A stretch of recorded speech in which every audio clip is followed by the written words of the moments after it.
Да, аз пак да кажа за тези, които не бяха все още дошли. Първо да представя нашия модератор, да го наречем, Десислава Хаджиева, която е също наш родител и е журналист, води предаването Мисия Здраве и така тя ни съдейства да се свържем с доктор Генкова, на която безкрайно много благодарим, че се озова, защото в последно време доста въпроси ни задават родителите по отношение на вирусите, на различните сезонни, здравословни неприятности, така да ги наречем, при децата. Много въпроси по отношение на имунитета, за предложения, за практики за изграждане на имунитет.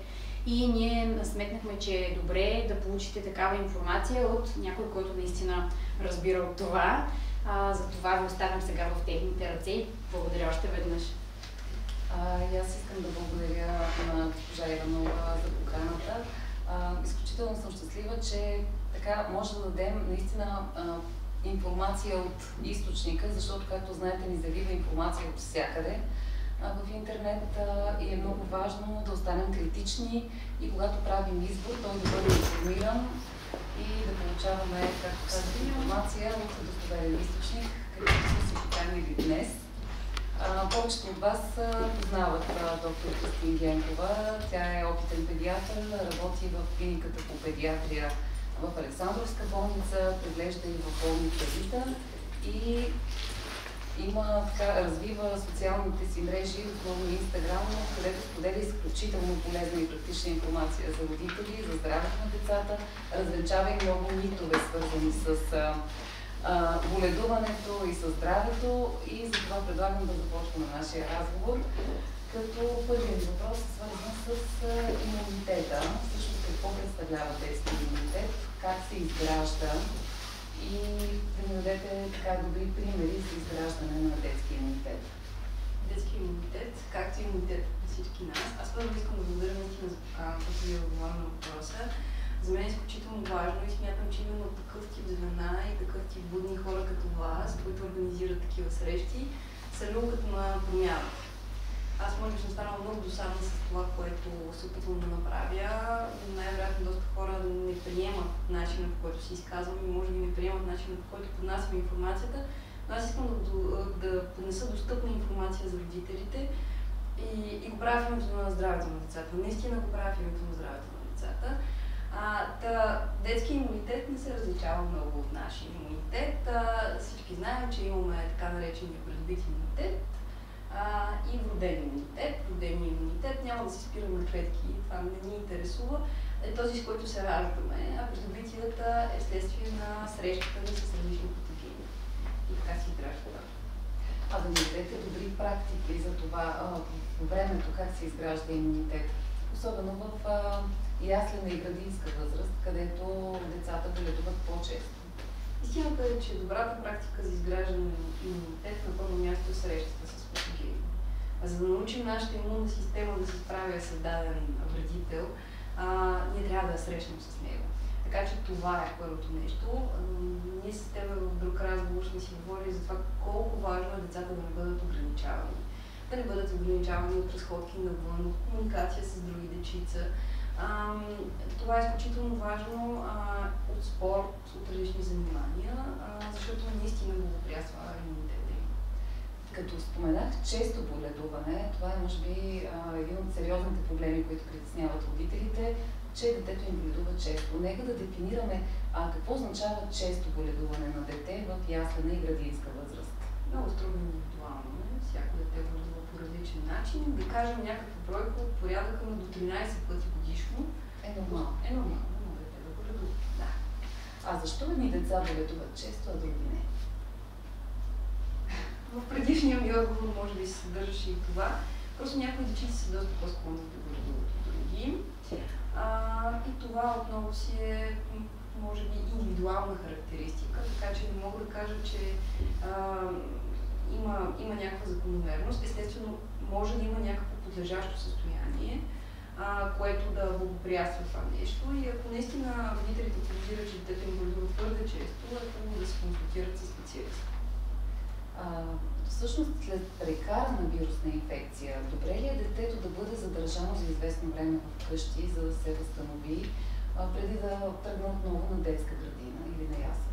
Зависи от тежестта на инфекцията. Естествено, хубаво е няколко дни да си останал дома, дори вече след като няма симптоми.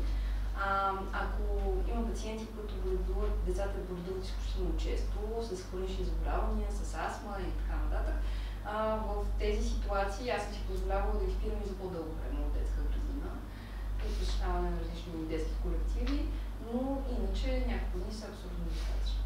А нормално ли е здраво дете да се прокашля през деня? Дали това ще бъде остатъчна кашлица или пък вследствие на прах или нещо друго?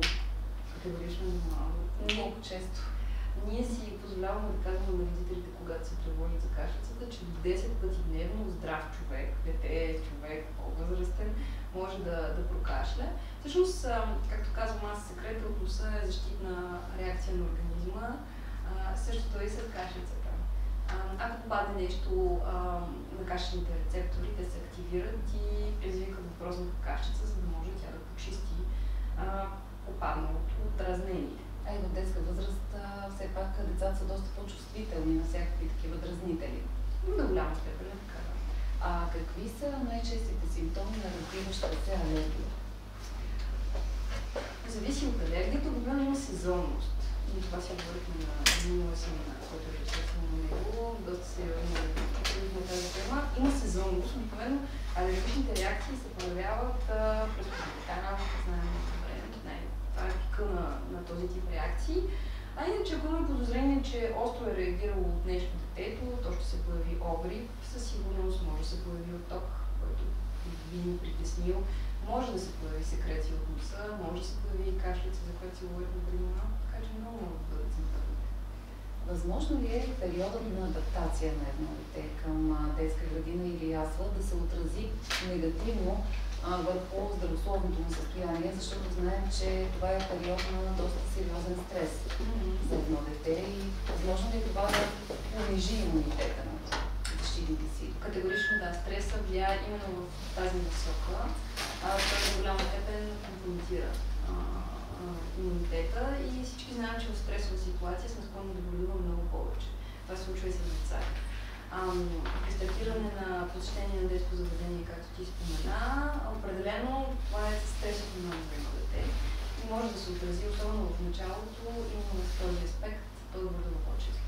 Възможно ли стреса на родителите, тъй като те също са доста стресирани, да повлияят и на детето? Категорично да.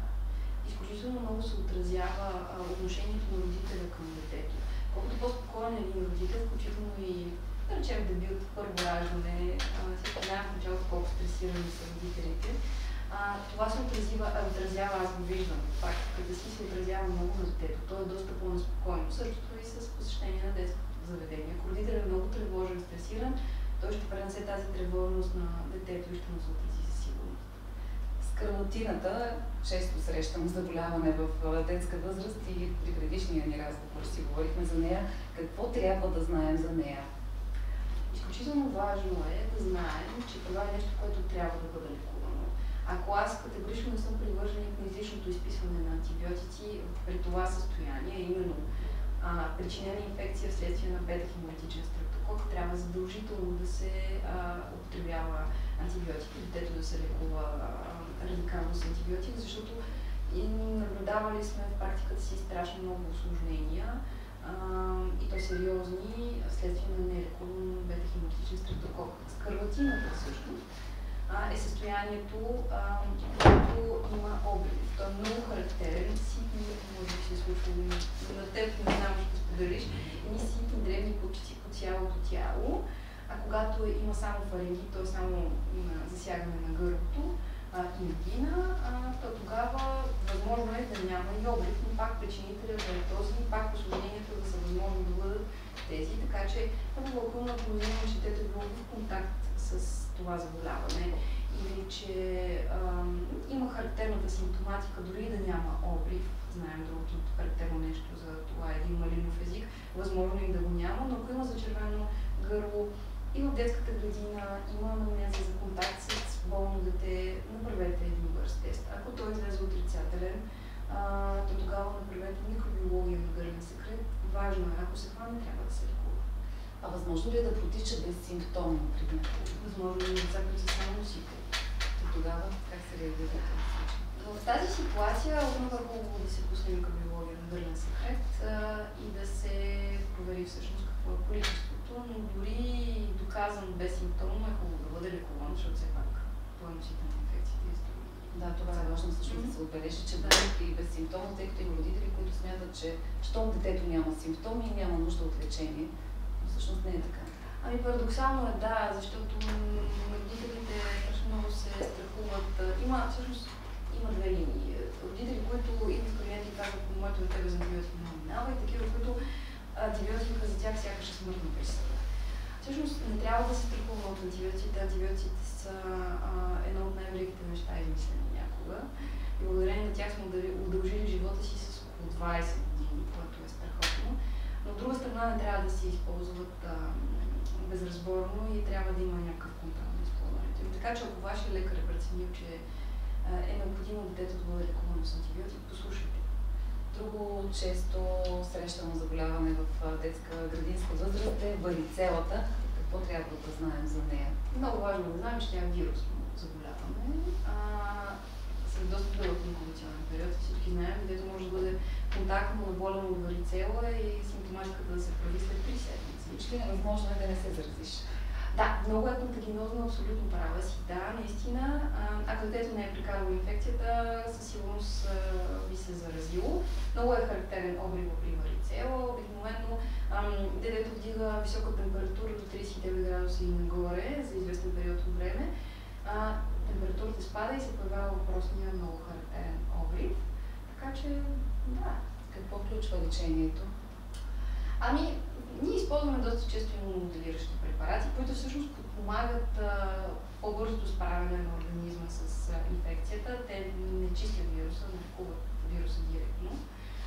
Така че това използваме, но под хубава храна, разходки навън, естествено, детето не трябва да бъде контактно с други деца, за да не ги зарази, на възрастни хора, особено опасно заболяване за възрастни хора с придружаващи заболявания. Би подпомогнал да подсилим спокойствие, подсилим имунитета на детето, за да се справи с инфекция. Какво е твоето мнение за ваксината срещу варицела? Обожавам ваксината срещу варицела. Слагам я често, препоръчваме на пациентите си, не съм видяла абсолютно никакъв страничен ефект, дори повишаване на температура след поставянето й. И много сериозно препоръчвам на всеки родител да я постави на детето си. Ако има съмнение, че и той не е прекарал заболяването, хубаво на себе си да я сложи. След едногодишна възраст я поставяме. 200 дозите като минималния интервал на поставянето е 1 месец. Ако едно дете вече е било контактно, тъй като има родители, които понякога се сещат малко късно, вече е било контактно с друго дете с варицела, късно ли е вече да се постави ваксина? Зависи кога е бил контакта, възможно и да се постави. Тоест лекар трябва да прецени. Да. Мнението ти за противогрипната ваксина? Абсолютно да. Ти намери какво да припиш за ваксините. Аз съм привърженик на вакцинацията, който ме познава работата ми и го знае това нещо. Само давам пример тази година. Страшно много ваксини поставих. И имаше тази година доста голямо търсене и желание за така наречената назална ваксина, която всъщност е доста подходяща преди дечица до 18 годишна възраст. Слага се през нослето.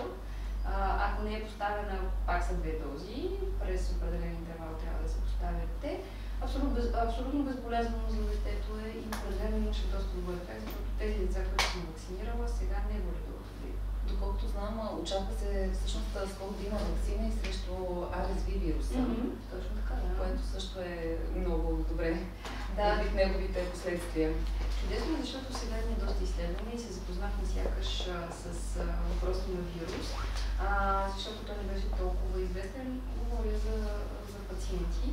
Вече е известен, може да се тестувате дори в домашни условия и да го докажете. Всъщност знаем, че той е най-честият причинител за бронхиолит, особено в ранна детска възраст.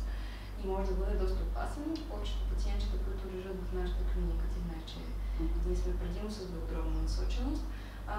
При тях доказваме в този сезон респираторно-синцитиалния вирус, като голяма част от тях се усложнява и стигат и до кислородотерапия. Миналата година присъствахме на един форум международен, много интересен, на който се говореше за ваксина, която да се постави при рискови майки, т.е. бременни. Сега вече говорим за ваксина за дечицата, така че напредваме доста бързо и аз съм много щастлива. Да, защото особено когато имаме по-голямо дете, което е в градинска възраст и ходи на детска градина, шансът той да се зарази с този вирус и да има, примерно, само сополи е много голям. Ако вкъщи имаме бебе на 6 месеца, при него последствието може да е бронхиолит, който споменахме. Да, и другото, че е доста сериозно. Какво е влиянието на съня върху детския имунитет? Съня е изключително важен за детето. Знаем, че ако продължителността му в началото може да стига до 18 часа, пак е строго индивидуално. Късметливите родители. Да, при късметливите родители. Впоследствие тя намалява, но е много важна именно за това, което си говорихме. По-малкото сън води до отделяне на стресови хормони и съответно може да компрометира имунитета. А колко часа сън е нормално да спят децата, макар че е много индивидуално, в градинска възраст, яслена и градинска възраст? Около 10 часа, 10-12 часа е съвсем нормално, като имаме предвид, разбира се, и световните тренки. Да, дневен и нощен сън комбинирано. Какво е влиянието на липсата на сън върху психическото състояние на детето? Стрес, както за възрастния. Ето аз съм пример за това. Карала съм доста нощни дежурства и продължавам да имам такива. Определено, усещайки по себе си, това доста ми влияе. Стресово влияе липсата на сън, не толкова естеството на работа, защото тя е доста позитивна за мен, но определено липсата на сън води до повишаване на стрес. Да, когато ние знаем върху нас какво е влиянието на липсата на сън, може да се представи на незрелата нервна система на едно дете. Колко по-сериозно е влиянието. Има ли значение спазването на приблизителен режим на хранене и сън през деня в тази малка възраст? Да, особено в по-ранната възраст това е изключително важно. Затова напоследък доста популярно станаха и консултантите по сън. Тяхната работа е изключителна и аз много ги адмирирам за което. Много е важно. Важно е да се спазва режим и именно това би облегчило това, за което си говорихме преди малко.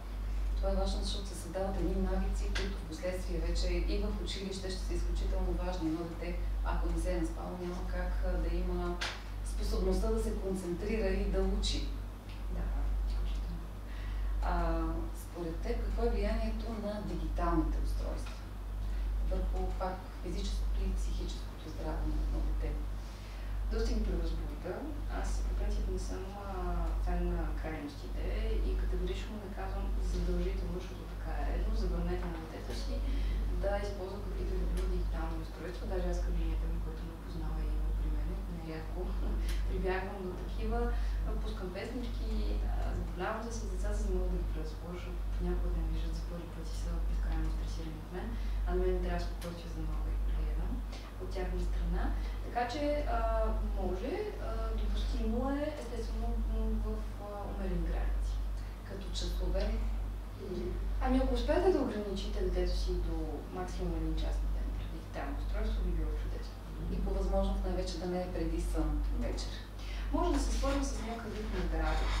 Защото моите пациенти споделят, когато им изписвам амбулаторна терапия от дома и детето почва да се радва и аз казвам, нали, каква е причината за радостта и така казват, ами сега ще има възможност да се позабавлява малко с дигитално устройство, защото иначе няма тази възможност. Така че може да е под формата на някаква награда, то да осъзнава, че спечелва това, което получава. Да, аз самата съм пример. Вкъщи също по този начин се случват нещата, особено ако е болно детето, в повечето случаи се налага да го забавляваш по някакъв начин и четенето на книжки не е достатъчно. Последно искам да те попитам за твоите съвети за изграждане на имунитет и профилактика на разболяванията при децата. Чисто като навици, които би посъветвал родителите, как да изграждат здравословни навици при децата? Много важно е в този сезон да подсещаме децата си, че трябва да спазват личната хигиена. Пак казвам, аз не съм фен на крайностите и в никакъв случай стерилният начин на живот не смятам, че е подходящ за никого.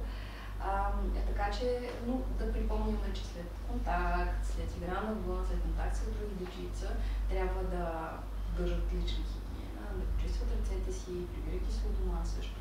Важно е, защото все пак ще пренесат някакъв вид инфекция вкъщи. Много важно е да не ги ограничаваме. Ще се повтарям и потретвам на брой пъти, включително и да не ги ограничаваме в самите детски колективи. Нещо, което за много родители е безкрайно притеснително, е именно секрецията в носа. За мен не е и го казвам съвсем откровено и отговорно. Така че това е. Също наскоро ми се случи една майка, която детето е 6-месечно, и тя каза, още не съм го извеждала навънка, защото ме е страх. Гледам всякакви видеа в социалните мрежи и там гледам ужаси и се стресирам безкрайно много от това как при даден контакт детето може да зарази с нещо или някакъв пример в момента.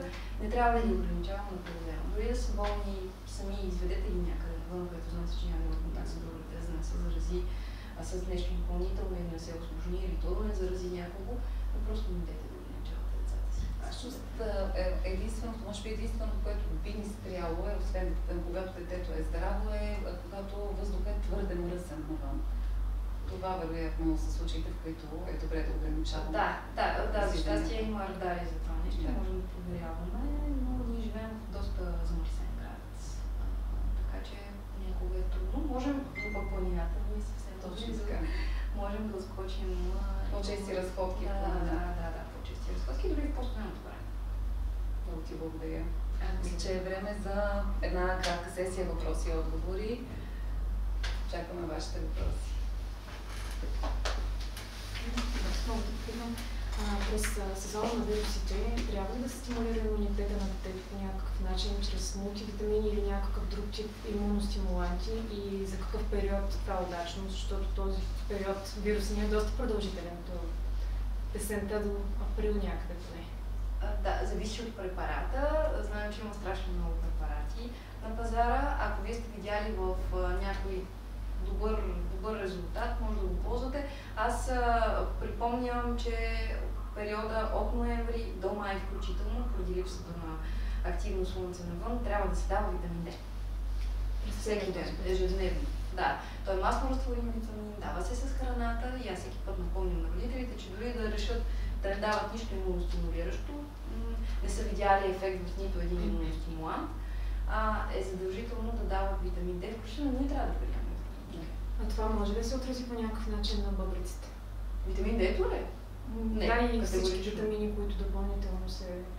Ако детето няма проблеми с бъбриците, няма да се отрази, освен ако не прекаляваме с дозата, разбира се, но витамин D-то не е. В никакъв случай няма да се отрази негативно, стига естествено пак да се съобразяваме с дозата. А вие бихте ли препоръчали нещо? Конкретно сега да ви кажа. Мисля, че е много подходящо, но по-така. Добре, ще ви препоръчам, да. За пробиотичните капки за нос също забравихме да споменем, тъй като предния разговор говорихме за тях. Аз съм абсолютен.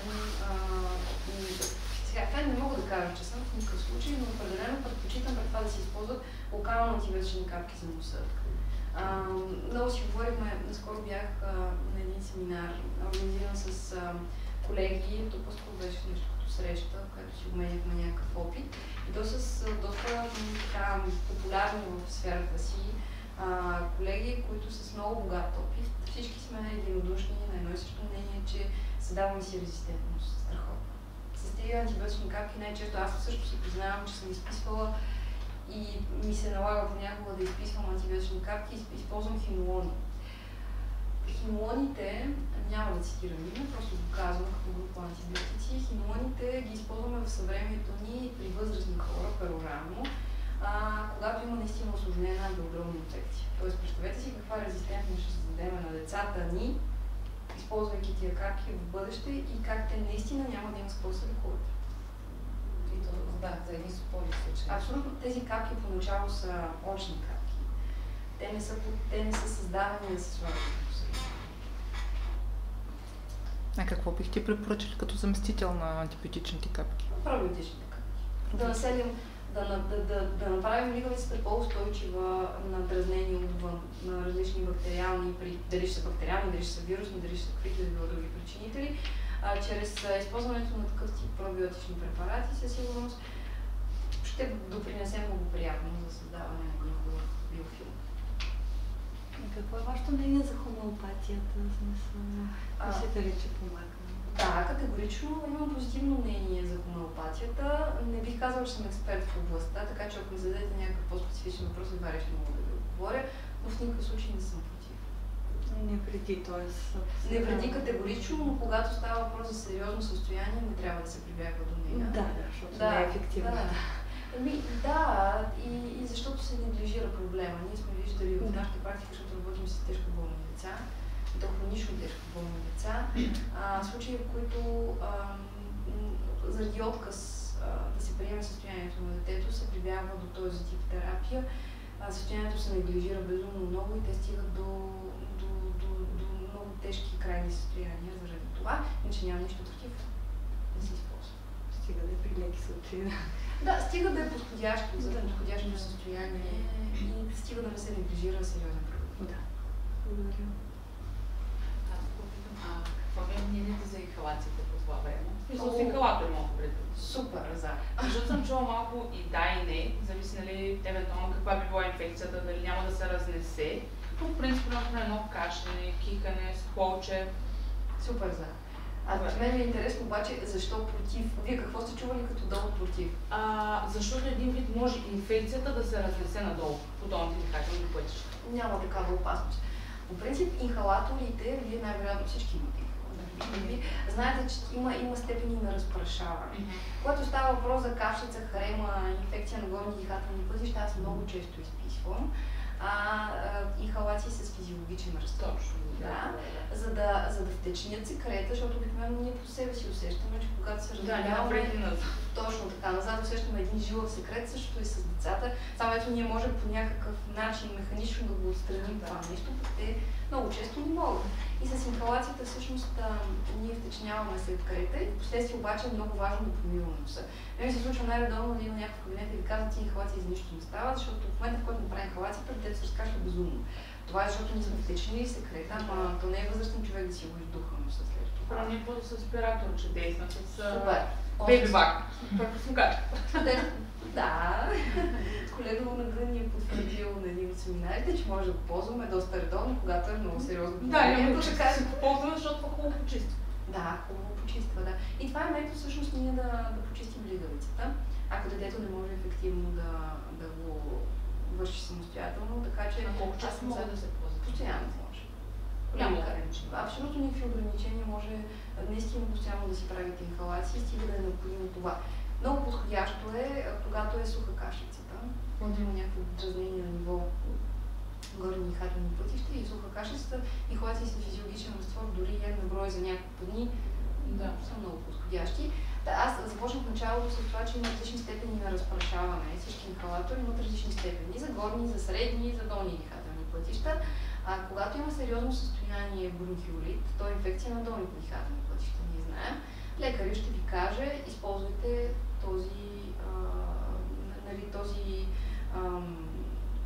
тази степен на разпрашаване, защото тогава инхалатор разпрашава на много по-фини частици. Идеята е да се стигне максимално по-надолу, по-набелева. по повод ще питам варицелата, понеже ние по принцип имаме съмнение, че нашето дете може да е изкарал варицела, само че малко преди това ние бихме 2 пъти варивакс, в смисъл и двете този ги имаше. И всъщност имаше 3-4 пъти по корема и нищо повече нямаше. Аз смисъл половината градина тогава беше болна от варицела. Чудесно, значи сте го изкарали доста лекичко. Точно това питам, дали е възможно и тя да го изкарала. Абсолютно е възможно. И при грипа е по същия начин, независимо, че някои, не само деца и възрастни получават 2 дози дори, се разболяват, но симптоматиката е много по-малка. Да, реално ние имахме 4-5 пъти, които се причинят точно от варицел, но абсолютно нищо повече. Възможно е. Има още едно състояние, което много прилича на варицела. То е следствие на реакция от ухапване от насекомо, но в случая при положение, че цялата градина е била с варицела. Половината и вашето беше болно от варицела. Невероятно и вашето дете е било с това, но определено доста по-леко го изкара. Тоест може покрай при варивакса, не да го изкарва по... Да, абсолютно. Да. Има как всъщност да проверим? Има ли някакъв като тест? Може. Това препоръчвам и родителите, защото те ме питате ние да се вакцинираме. Защото ние не сме сигурни всъщност. Да, може да изследвате серологично, дали имате антитела или нямате. И всъщност това да ви покаже всяка лаборатория. Повече лаборатории със сигурност го имат като възможност за изследване и да си докажете, че всъщност имате антитела, имате някаква защита в организма. Да, може. При евентуално един контакт отново с болно дете, да си имаме едно ново. Да. Вижте сега, при контактът с болно дете не помня това, че вече сте го изкарали и при положение, че е вакцинирано детето, само ще напрегне имунитета и ще отрази благоприятно. Така че... Да, мисълта ми просто да знаем дали сме или не сме в крайна сметка. Да, можете, разбира се, можете. За да се появят въпросните антитела в организма на човек, трябва да е минало поне седмица. Единия клас тогава се появява, след което другия клас за старата карана инфекция се появява малко по-късно, може би порядъка на около 3 седмици. Така че, ако е минал такъв период, смело може да си правите следва.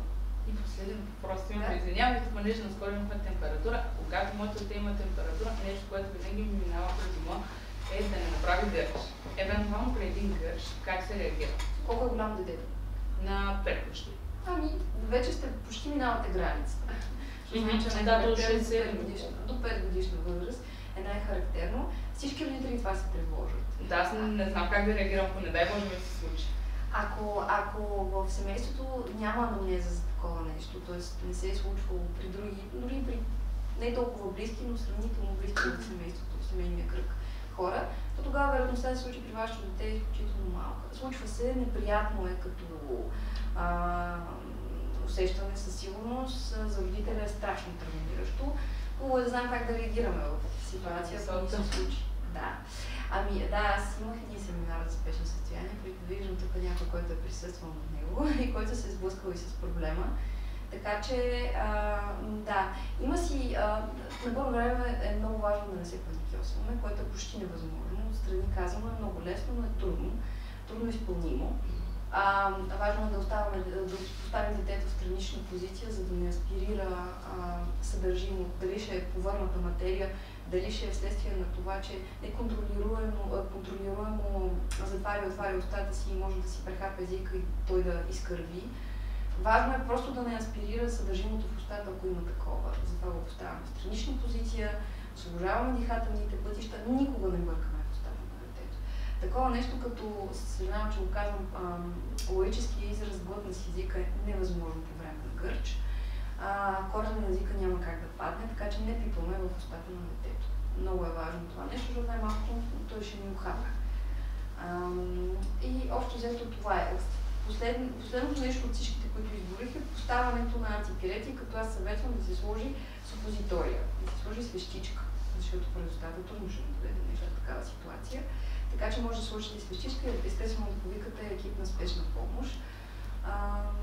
Това са може би най-важните неща. Нещата да отвори прозореца, нали да... Защото всичко съм чула. То в тази ситуация със сигурност не си мислите за отваряне на прозореца. Да, по-скоро трябва да мислите наистина практично. Дано никога не се случва, но важно е да мислите практично. Поставяне на страни, освобождаване на дихателните пътища, това е най-важно. Обикновено продължителността на гърча, провокиран от фебрилитет, е много кратка. То е в рамките максимум на 1 минута. Важното е да наблюдавате детето си, да видите точно какво е поведението му, защото последствие лекаря, който ще комуникирате с него, ще ви разпитва най-подробно. Дали му изпускане на тазови резервоари, дали се не пишкало детето. Това също е важно за нас, така че го задаваме като въпрос. И общо взето това е. На всеки го може да се случи, никой не е застрахован, но просто трябва да сме подготвени. И да не мислим всяка температура, че ще доведе до гърч. И обикновено хората си мислят, че като те дигне 39-40 градуса температура, както сега в сезона на грипа се вдига, със сигурност ще направи гърч. Няма. Аз съм виждала деца, които цианозират, т.е. посиняват им крайниците следствие на рязкото вдигане на температурата и не си изглежда малко стресиращо, защото ти не си не виждаш силно като папаладжан. Но това просто си е вегетативна реакция, някои деца реагират по този начин, това не е гърч. Но в никакъв случай високата температура не означава гърч, защото много хора правят аналог едното с другото. Да следиш общото състояние най-вече на детето. Виждаш как се държи, ако се държи адекватно, въпреки че има 39,5, очевидно не му влияе чак толкова зле. Да, и се бори организма. Другото важно нещо за даването на антипиретики, това го споменаваме постоянно, го говорим ние лекарите, даването на температура понижаващо става на температура над 38, защото естеството на температурата, всъщност това също е защитна реакция на организма, е да денатурира процесите в патогените и всъщност така да ги убива. И т.е. с температурата ние ги убиваме. Ако детето вече е претърпяло един гърч, тогава препоръчваме, разбира се, температура понижаващо да се дава на температура по-ниска, порядък на 37,5. Вече това трябва да се случи. Индивидуално е, но със сигурност, ако нещо подобно се е случило с вас, вие ще се го коментирали с вашия педиатър и той ще ви дава най-правилните насоки, но вие излизате от Следните насоки са като вашите, след 38 да даваме такива неща. Той също е против антибиотиците и така, естествено, когато не се налага. Има един въпрос с температурата, сега като се заговорихме. При субфебрилна температура след прекарана вирусна инфекция, да кажем, детето е имало 2-3 дни температура над 37,5. Ако обаче има между 37 и 37,5, общото състояние вече е добре, възможно ли обаче то все още да е заразно за другите деца? Категорично да. Това е много важно. Категорично да. Дори може да е усложнено вследствие на независимо, че е прекарала инфекцията, ако едно дете поддържа температура за по-дълъг период от време, направете една консултация с вашия. Въпреки, че е 37, да кажем, термометърът показва 37 по принцип се смята за нормална температура. Вече 37,3,4 да, се смята, че има нещо 37,5, точно тази субфебрилна. Да, 37 всички термометри показват, че е нормална температура, така че тя по-скоро не трябва да ви тревожи. Вече ако е над 37,2-3, тогава и това нещо е продължило твърде дълго, е хубаво да си направим една консултация. Изследванията са много важни. Много важно е да правим изследвания. Макар че така нареченият C-реактивен протеин, който винаги сме го давали като пример за това колко е адекватен показател и как също той ни показва дали е бактериална или вирусна инфекцията, не е съвсем вярно това нещо. Понякога и при вирусни инфекции се покачва, така че преценка на лекаря дали е необходимо или не. От друга страна пък ние сме имали случаи на пневмонии с тежки изливи, с много ниско CRPS, много нисък C-реактивен протеин, който никога няма да покаже какво всъщност се случва. Ние сме преценили, че поради дългия фебрилитет и кашлица за продължителен период от време трябва да проведем рентгенография и ехографски контрол на детето и се оказало, че е с пневмония. Така че важно е, ако детето поддържа някаква температура, ако има по-дълъг продължителен период от време оплаквания, дори да не са много значителни, да си направим консултация с нашия педиатър. А при висока температура, примерно от рода на 40 градуса, която температура понижаващите ни оказват влияние. И така да кажем, бабишките рецепти съответно довеждат до стрес детето допълнително. Да. Какво можем да направим като родители да облегчим състоянието? Охлаждане. А имате предвид слагането на ръцете, аз съм предупредила. Категорично. Чувала съм и за слагане на изварено градите. Яйца съм чувала. Яйца. Да, яйца, мед. Да, няма против. Това е вашето веро и смятате, че по този начин помагате на детето си, няма лошо. В никакъв случай няма да му навредите. Може, охлаждащите компреси просто с хладка вода. На челото, на свивките на ръцете, на свивките на кръчетата, тук в областта на инguиналната гънка. Доста добре се отразяват и помагат. Дори по преценка на педиатъра, ако си направите една консултация, да речем сега в грипния сезон, характерната 40 градусова температура, дебют 40 градуса днес, правим тест, защото всички се научихме да правим тест, за щастие. Правим тест, той е отрицателен, но много често първоначално тест е отрицателен, трябва да мине известен период от време, за да позитивира. Правим тест отрицателен, но какво правим сега? Трябва да дадем някакъв антипиретик. Даваме този карповата форма, така ще го нарека, за да не споменавам имена. Даваме антипиретик, въпросният, който знаем, че се дава при много висока температура, детето не сваля обаче. И какво правим сега? Първо, единият вариант много често ми се случва да не сме дали достатъчно от препарата, защото ни е страх и в кратката характеристика пише друго. и ние следваме естествено предписанието от опаковката. Дава се капка на килограм от него. И другия вариант е просто наистина трябва вариант. Той по принцип сваля доста по-бавно температурата и трябва да му дадем поне час и половина. Обаче пак не е свалена въпросната температура. Ето тогава съветвам да си сложи супозитория, да си сложи свещичка. Ние хищно сме свикнали да слагаме свещички, но пък те действат много. При малки бебета, особено които трудно приемат нещо през устата, от опит мога да кажа, че това много помага. На какво разстояние трябва да се слагат свещичката, след като другото не е подейства? Зависи, ако час и половина детето не е смъкнало температура, но понякога се случва, да речем, вие сте го сложили на 39 градуса и след час и половина тя е станала 39,5-40. Хипотетично е възможно, смело може да си сложите свещичка. На час и половина, не е нужно да се чака 2. Ами в случая не е нужно, да. Иначе минималният интервал е 4 часа между даването на температура. Оптималният е 8, ако успеете да държите на 8 часа. Е чудесно в този сезон сега е много добре. А започва ли да намаляват случаите? Да, категорично да. Има доста РЗИ.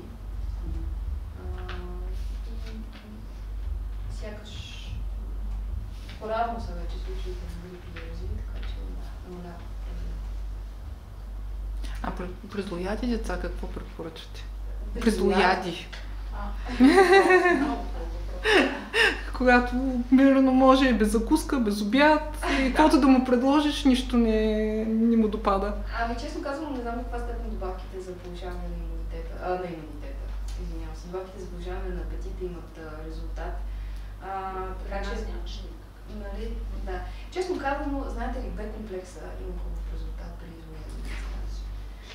Да, аз изписвам и като добавка добре ми се отразява, но честно казвам, много трудно се справяме с този проблем. Наблягате на по-калоричните храни. Не ще и пици, не ще и такива, които... И ние сме. Нищо. Да, може без закуска, без обяд. Ами трябва. Може и без спане може.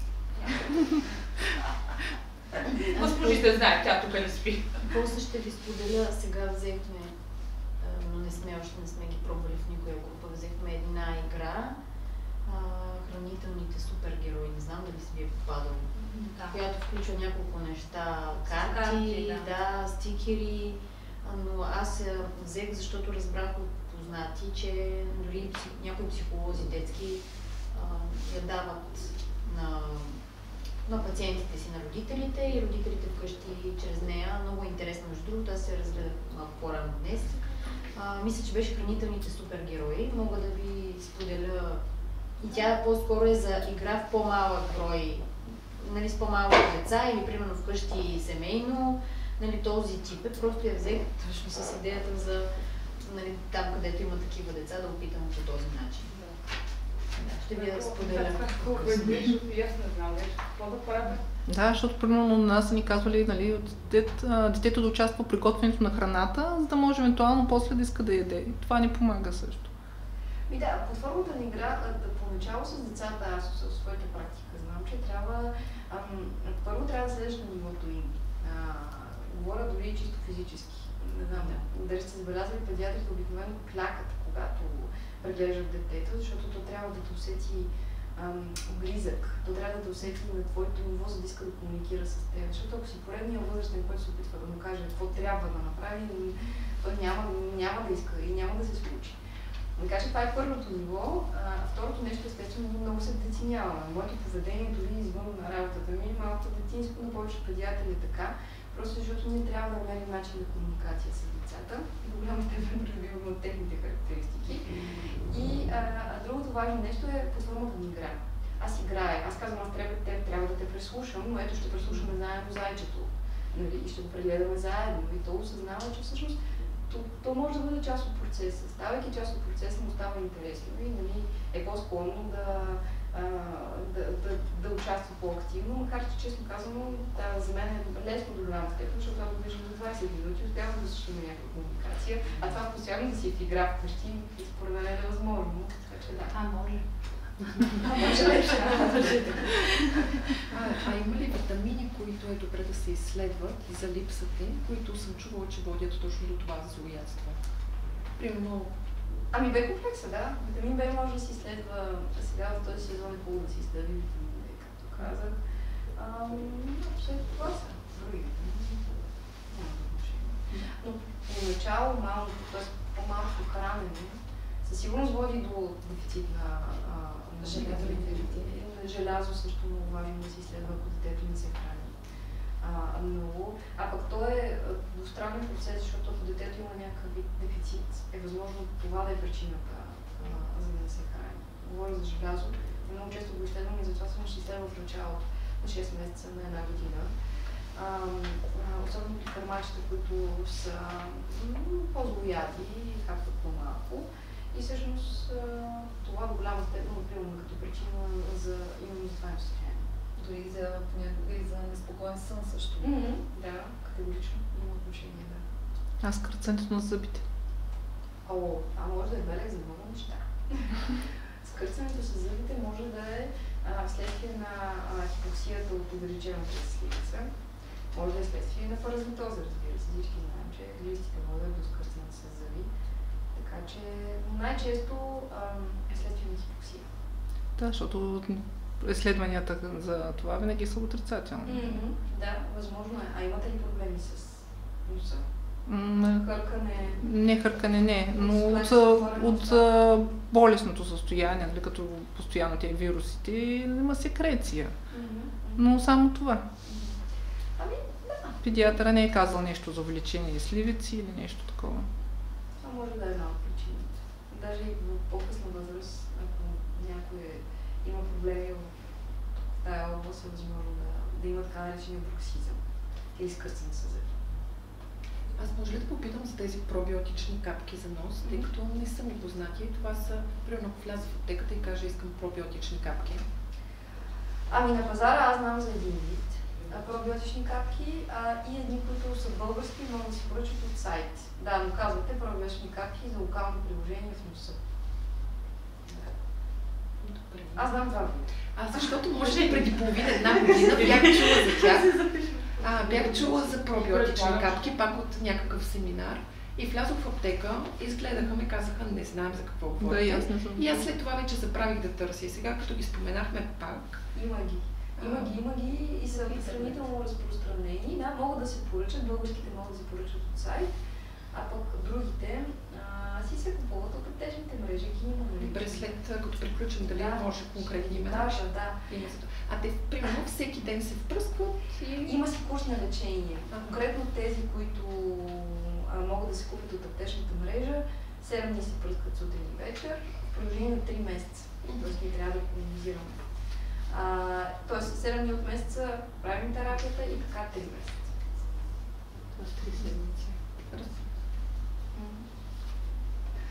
С риск да се наложи да се повторите, искам да попитам според вас, кое е състояние при дадено дете, като симптоми, секрет от носа, неговия вид, гъстота, кашлица, температура, какво би следвало да подсети родителя, че трябва да обърне внимание, съответно да го спре от градина, да го заведе на педиатър, защото и от личен опит, и не само, чрез познати, в един момент се получава, че по-здрави деца стоят в къщи, други родители, които са притиснати от една или от друга причина, децата с някаква симптоматика са в градината и така застрашават не само останалите деца, и персонала, който се грижи за тях. Зависи каква е симптоматиката.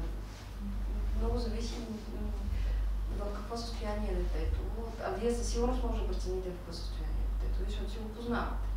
Знаете обикновено колко е активно. При мен имат родители казват, кашля е киха, ама нещо е по-отпуснато. Симптоматиката не е кой знае колко сериозна, обаче не е моето дете. Определено е по-изморено, по-лениво, динамично, не е стандартно толкова активно, колкото принцип. Това е моето нещо. Друго нещо, естествено е температурата. Сега децата с температура не трябва да са в детска градина, това е ясно. На самото дете не му е комфортно. Поне за мен. И естествено интензивна кашлица. Ако детето цяла нощ е кашляло като магаренце, нормално е да не го заведем в детска градина. Но има някаква причина за това нещо. Така че тази симптоматика, секрецията от носа, пак казвам, без да е придружено от каквито и да било други оплаквания, или наличието на някаква бактерия в носа, но тук това не е стерилно. Аз много често казвам на родителите, като идват и казват, искам да лекувам радикално бактерия, която съм изолирала от носа на детето. Аз им казвам, ще бъркна във вашия нос и ще изолирам нещо друго 100%. Дайте да го лекувам. Вие имате ли оплакване? И те казват, нямам. Защо? Защо? Затова тези пробиотични капки всъщност са много имат добър ефект. Дори да не е пробиотична капка, може да е просто почистване механично на носа. Може да е използване на друг тип. Има различни препарати, които задържат, да се дават под жив филм и задържат патогените. Впоследствие детето, след като се прибере вкъщи, почисти носа, нали, идеята е, че ще почисти патогените, които са се задържали там. Така че има много препарати, можем да ползваме такива по-добре, колкото да ползваме локално антибиотични капки. Пак да попитам за тези антибиотични капки, тъй като примерно има родители, които казват, аз антибиотик не искам да дам. В същото време обаче антибиотичните капки, които слагат само в носа, ние си представяме как примерно 2 капки не е кой знае каква работа. Тоест те приемаме, че са толкова равносилни, колкото ако приема антибиотик. Не, категорично не са толкова равносилни, колкото ако системно приема антибиотик. В никакъв случай.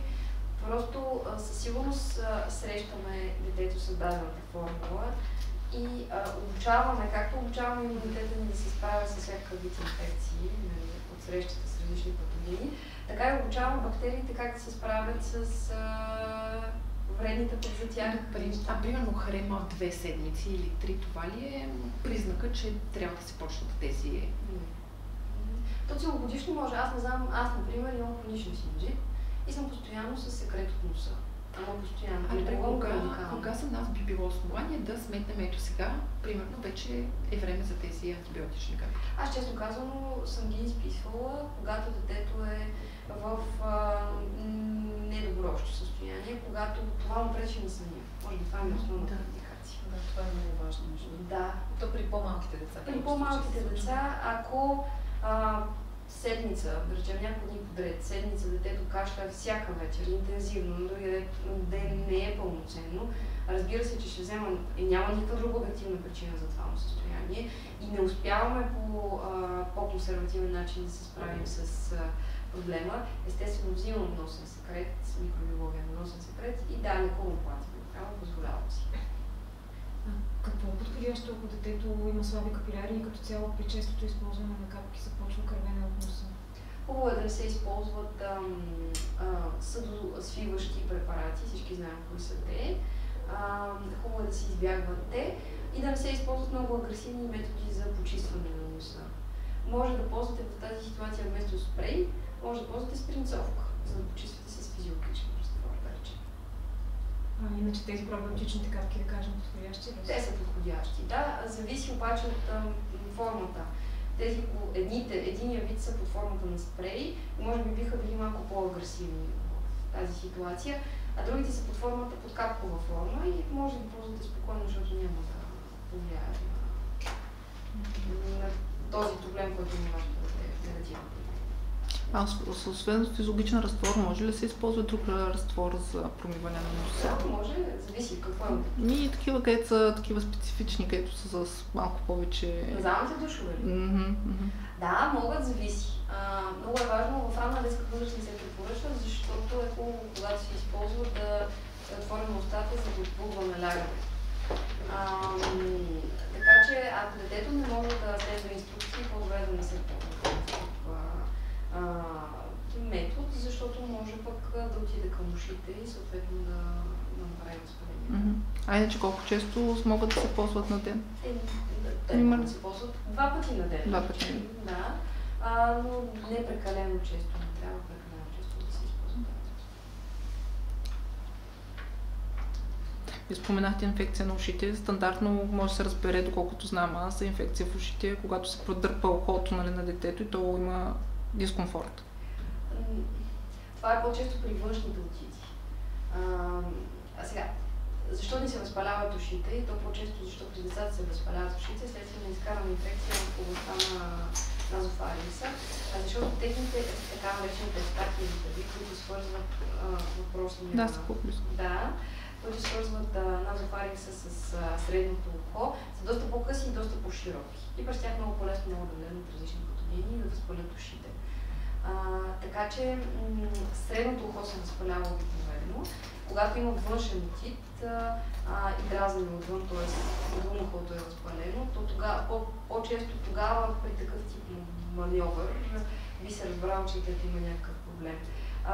Трябва да го види лекар с отоскоп, за да каже, че има възпаление или няма. Тоест ние като родители няма как да разберем този... Със сигурност, ако реагира остро на такъв тип манипулация, има някакъв проблем, трябва да се допълнително се консултирате с... И той ви препоръчва да слуши на специалист. Но това не поставя диагнозата средно. Благодаря.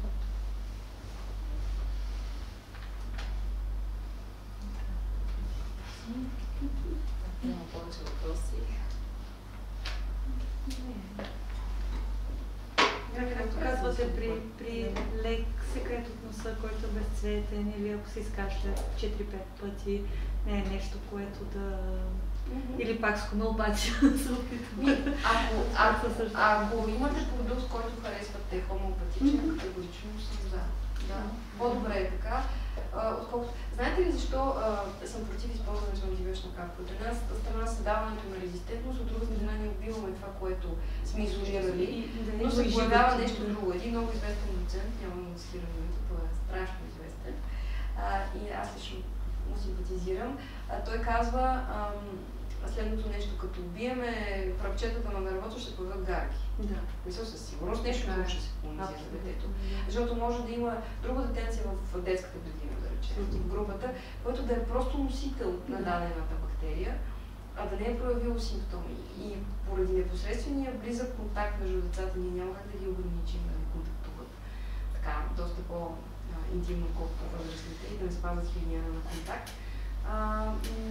Няма как да предпазим от заразяването с другите инфекции. Така че, да. Също това е като микробиома, то непрекъснато една борба за територия между добрите и лошите бактерии. И ако ти убиеш добрите, други лоши ще се появяват. Пластово се появяват. Убиваме единия пласт и изниква други там. Няма как на 100% да е стерилна средата. Мен ми се случи една майка, следствие на много борене с инфекции в носа, накрая да ми каже, в разгара на зима съвсем край. Това е. Всичко приключи, никакъв секрет няма това дете. Искам нещо не е, да? Нещо друго. Само да питам, по какъв начин може да стопираме, да пресечем все едно, нали, когато има такава хрема и да не се стигне до нещо друго, защото при нас, при моето дете, винаги едни просто сополи водят до развитие на нещо. Никога не се стопира до там, въпреки че взимам мерки още от начало, но не знам дали са достатъчни. И по какъв начин може да го ограничим и да не продължи към някакво по-сериозно заболяване? Строго индивидуално е. Има родители, които, т.е. дечица, при които със сигурност от един прост сопол, както аз си казвам, че е прост сопол, стигат с доста сериозно усложнение, дори се стигат често до бронхити. Тогава е хубаво да си направим консултация с специалист и да видим каква всъщност е причината за това нещо, защото по принцип не е нормално от една проста секреция на носа да стават някакви безумни усложнения.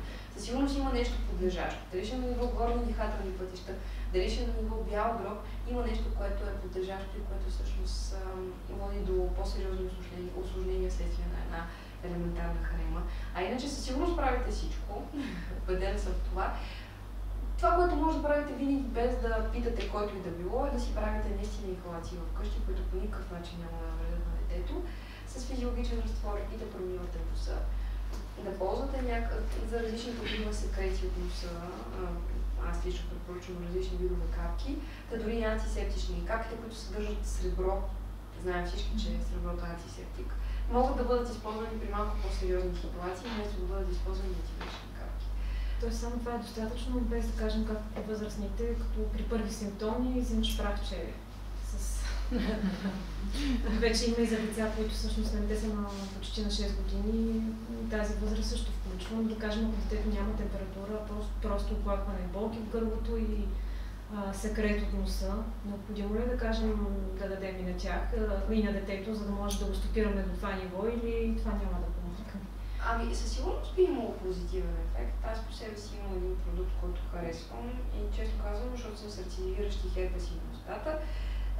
Пия го 2 дни и доста добре ми се отразява, макар че даже пия детската доза, защото винаги съм заредена с детски дъзи. Детски сиропчета, просто около мене.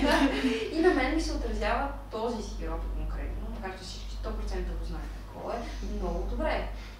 Да, а пък други родители споделят, че на тях такъв тип препарати не им действат добре, не действат добре на децата и не ги харесват. Много е индивидуално, но в никакъв случай аз не съм против имуностимулантите. Честно казвам, не се сещам за кой прах, че имате. Температура понижаващо. Как се казва температура понижаващо? Да. Ами, той има противно. При положение, че детето няма температура. Не знам точно марката. Ами, аз рядко ми се случва да изписвам ибупрофен като формула, противовъзпалителна, за да се опитам да преодолея лечението с антибиотик на отит. През 8 часа, освен че има температура понижаващ ефект, има болкоспокояващ ефект, той има и противовъзпалителен ефект. Така че, да, може да го ползвате. Парацетамола, който се вие... Трябва ли да се редуват? Също. Ами, по принцип аз предпочитам ибупрофена. Ако смятате, че по-добрият ефект е на парацетамола, да. Не, и аз смятам, че по-добрият ефект е на ибупрофена, но ми казаха, че трябва да се редуват, защото... Редуват се, когато се сваля температура. Да. Окей. Тоест при започваща настинка или нещо друго може да редуваме, т.е. може на 8 часа да даваме ибупрофен. Може, да. Стига да не се случва твърде, защото при децата се случва много по-често. Да не е постоянно. Да не е постоянно, да. Защото все пак това малко или много се оказва влияние на лечение. А нали трябваше да оставим температурата, тялото да се бори с температурата, а пък същото време, ако дадем ибупрофен, ние така сваляме температурата. Защото аз съм чувала и едното и другото и винаги съм се чудила сега да давам ли, да не давам ли. Това е... Със сигурност не съветвам при всяка инфекция да се дава ибупрофен и нестероидни противовъзпалителни, за да се тушира инфекцията. Зависи от състоянието на детето и да не е прекалено често. Но да, по-добре е да се остави да се справи само с инфекцията, отколкото да се дава. Стероидни противовъзпалителни лекарства. Да. Това е инхалация. Не, това е това, което казах преди малко, си ибупрофена и парацетамол. Те така се наричат такава група. Но това е малко по-медицинска. Не, аз питам, защото моите деца те често стигат до бронхиолит. И всъщност много често, поне 2, 3, 4, 5 пъти в годината, им изписват инхалации с пулмикорд. Аз имам чувство, че те са постоянно инхалации с пулмикорд. Тук въпросът ми е предписано на белодробните болести. Колко пъти в годината се правят бронхиолити и бронхити децата ми? Миналата година всеки по 3 пъти от двете деца. Налагаш ли ви се да използвате салбутамол? Не. Не ви се налага, значи не са правили бронхити. При ларингит ни изписват. Бронхиолит всъщност ни казаха, че... Сега, въпросът това е много специфично, не е нужно вие да го знаете. От лекарска гледна точка го казвам, защото ако наистина е имало бронхообструкция, т.е. спазъм на малките дихателни пътища, то тогава със сигурност е щяло да има хрипове. Тази бронхообструкция се преодолява с този препарат, който цитирах, салбутамол. Всъщност били са плюс вентурин, ако това е другото име. Да, това е били са, значи, пулмикорд плюс вентурин. Всеки път са били. Миналата година, значи тогава наистина. С израстване на възрастта, по-голямото детенце, което сега е почти на 5, да кажем, че пропуска. Били сме в почти всички болници, при много пулмолози, алерголози. Просто казват, че... профилактика някаква изписаха ли? Бронховаксон. В момента правим бактериален призад. И всъщност това е. Друго не са ви. Сега, при такива състояния, при които имаме рецидивиращи прояви на бронхообструкция, т.е. имаме рецидивиращи бронхиолити и бронхити, обикновено се назначава, зависи от това какъв е брой естествено, ако детето позволява да му се направи функционално изследване и да докажем, че има проблем в функцията на белия дроб, се провежда профилактика, която най-често се случва с кортикостероид, какъвто вие цитирахте. Тази профилактика може да бъде доста продължителна. И всъщност това е лечението. По този начин в бъдеще ще преодолеем възможността да се случва отново и отново. Така че допривикване няма. Има си страничните ефекти, те са най-вече локални. Разваляне на зъбите. Сега тази зима е похвално, че оставаме само на Пулмикорд без Вентолин. Тоест явно педиатър чува нещо, но примерно за 5-6 дена само с Пулмикорд преодоляват състоянието. Чудесно, значи със сигурност логически казано го израства. Да. Но обикновено, ако ви се наложи или ви се случи да бъде изписана и профилактика за по-продължителен период от времето, дори с кортикостероид, това не трябва да ви плаши, защото определено ще помогне на детето да го израсне и да не му се случва в бъдеще. А при ларингит има ли нещо друго, освен Пулмикорд, което може да помага? Зависи какъв е ларингита. Може да се опита да бъде преодолян само с инхалация и с физиологичен разтвор и антихистамини, т.е. противоларингични, но в повечето случаи зависи от тежестта на ларингита. Не е възможно това нещо. Да. Но пък това съвсем се израства. Горе-долу към каква възраст го израстват? Извинявайте за го въпроса. Напротив. Зависи в практиката е виждала много, 6, 7, 8 години вече. На 6 години още си имала ларингити. Нормално ли при всяка суха кашлица да се изписва инхалации с кортикостероид? Защото на нас ни казват, че така можем да избегнем антибиотика. Зависи колко е интензивна кашлицата, зависи колко му пречи на детето. Винаги може да се опитате първо да правите инхалации с физиологичен разтвор. Дори при ларингити си позволявам в началото да стартирам с инхалации с физиологичен разтвор, с възможността и даване на схемата за това, ако детето се влоши, т.е. кашлицата се интензифицира, зачести се, стане по-лаеща. Ако за той винаги стартира с лаеща кашлица. Ако дебютира с лаеща кашлица. Зависи каква е кашлицата и до каква степен пречи на детето. Не знам дали сте виждали ларингита в пълния му... Виждала се. Да. Той изглежда много плашещо. За това как детето не може... Дори не е ларингит в последствие, но в началото се почва с лаеща кашлица, после се развива нещо друго. В смисъл, развива се нещо друго, но така че ние оказва се, че не е ларингит, ами нещо друго. Изолираме някаква бактерия от носа и така нататък, но ни изписват Пулмикорд. Ако си е класическия ларингит, да, категорично се изписва, за да не се стигне пък до болница, защото вие сте видяли, че той е наистина с едно затруднено вдишване. Затруднено вдишване е много характерен звук, който издава детето. Буквално те се будят и не могат да дишат. Първо, че са стресирани безумно много от това, че до такава степен им е трудно вдишването, че наистина не могат да дишат, започват да плачат. Състоянието се усложнява повече и повече. И в тази ситуация няма какво да го направим, освен да направим инхалаторен кортикостероид, дори в домашни условия.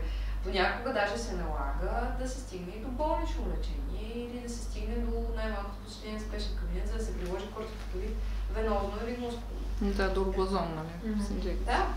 Така че възможно е да се преодолее, зависи от състоянието на детето. Много индивидуално. Но това, че често се случва, не е чак такъв проблем. Смисъл. Че стигаме до кортикостероид. Не, трябва да се търси причината. Може причината да е някакво алергично състояние, подлежащо. Ако е в хода на вирусни инфекции, също е възможно и допустимо. И не е рядко срещано, за жалост.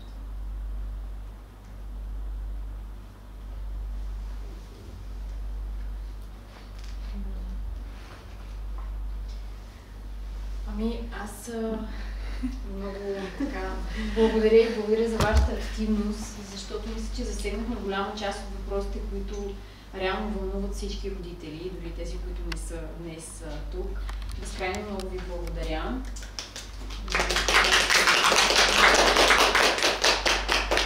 И сега предлагам да спрем нашия запис.